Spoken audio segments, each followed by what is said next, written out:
Good morning friends, good morning students, welcome to the English classes. ये class 11th के English के Hornbill text book का chapter number first है, the portrait of a lady by Khushwant Singh. इसका आज हम लोग एग्जाम ओरिएंटेड क्वेश्चंस करेंगे और एग्जाम ओरिएंटेड क्वेश्चन हम लोग शॉर्ट आंसर टाइप क्वेश्चंस करेंगे विथ हिंदी एक्सप्लेनेशन। आइए बिना देर के स्टार्ट करते हैं। Answer the following questions in not more words each. इसमें फर्स्ट नंबर क्वेश्चन है, how did the narrator's grandfather appear in the portrait, यानी चित्र में कथाकार के दादा कैसे लगते थे। इसका आंसर होगा in the portrait which was hung above the mantel piece in the drawing room, यानी चित्र जो बैठक में अग्निकोष्ठ के ऊपर टंगा हुआ था। The grandfather of the author seemed wearing a turban and loose fitting clothes, यानी उसमें लेखक के दादा पगड़ी पहने हुए दिख रहे थे और ढीले ढाले कपड़े पहने हुए थे।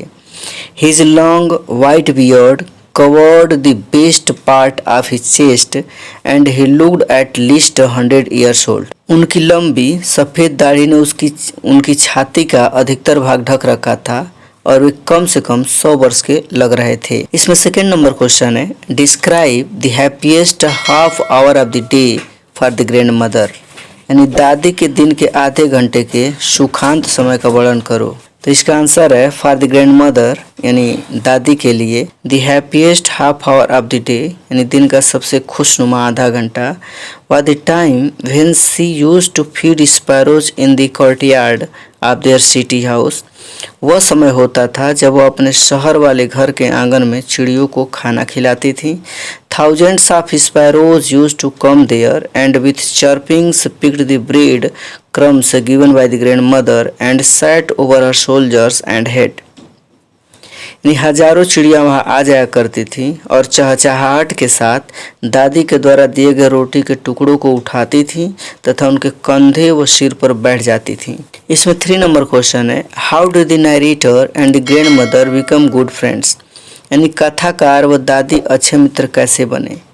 इसका आंसर होगा the narrator and the grand mother lived together in their village house, यानी वर्णनकर्ता और दादी अपने गांव के घर में साथ साथ रहते थे। सिंस चाइल्डहुड, यानी बचपन से ही, author's parents settled in the city, so it was his grandmother who took care of him in all means. बचपन से ही लेखक के माता पिता शहर में रहने लगे थे, अतः जो दादी थी वह दादी ही थी जो लेखक की हर प्रकार की देखभाल करती थी। She loved the author most, so the author was also deeply attached to his grandmother. वह लेखक को सबसे अधिक प्रेम करती थी, अतः लेखक भी अपनी दादी से गहराई से जुड़ गया था। इन दिस वे, इस तरह, the author and the grand mother became good friends with perfect bonding. इस तरीके से लेखक और दादी प्रवीण समझ जुड़ाव के साथ अच्छे मित्र बन गए थे।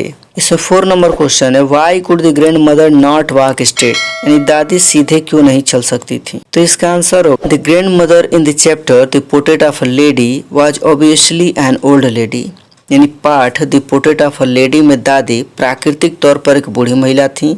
सी had been a very hard working and planned routine for her days, अपने जीवन की दिनचर्या के लिए उनकी दैनिक क्रियाएं बहुत कठिन मेहनत तय होती थी। Due to long time hard work, यानी लंबे समय तक कठिन मेहनत के कारण, she got some trouble in her back and then due to less recovery in old age, उन्हें अपनी कमर में कुछ परेशानी हो गई और तब बुढ़ापे में यानी बहुत कम सुधार होने के कारण her back started to bend and to balanced her daily activities, उनकी पीठ झुकना प्रारंभ हो गई और वह अपनी प्रतिदिन की गतिविधियों को साधने के लिए she had to move like that keeping one hand over her bent waist, साधने के लिए उन्हें अपनी झुकी कमर पर एक हाथ रखकर चलना पड़ता था। इसमें 5 नंबर क्वेश्चन है, how did the grandmother spend her time when the narrator went to the university, यानी जब कथाकार विश्वविद्यालय में गया तो दादी का समय कैसे व्यतीत होता था। तो इसका आंसर होगा when the narrator went to the university, यानी जब कहानीकार विश्वविद्यालय गया, the grandmother accepted her seclusion with resignation, दादी ने अपनी स्वेच्छा से सब कुछ छोड़कर एकांतवास स्वीकार किया।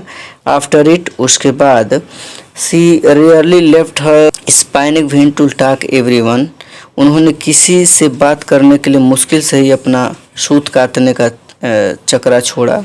सूत काटने का। सिंस मॉर्निंग टू नाइट, यानी सुबह से लेकर रात तक। She recited her prayers all time, वे पूरे समय अपनी प्रार्थना बुदबुदाती रहती थी। Only in the afternoon for an hour, यानी दोपहर के समय आधे घंटे के लिए। She relaxed but even at that time she fed sparrows, यानी वह आराम करती थी परंतु उस समय भी वह चिड़ियों को दाने के टुकड़े खिलाती थी। In this way she spent her time, यानी इस प्रकार उन्होंने अपना समय व्यतीत किया। आई होप वीडियो आपको पसंद आई होगी। यदि पसंद आए तो अपने फ्रेंड सर्कल में, अपने क्लास में के साथ शेयर कीजिएगा। Thank you, thanks for watching.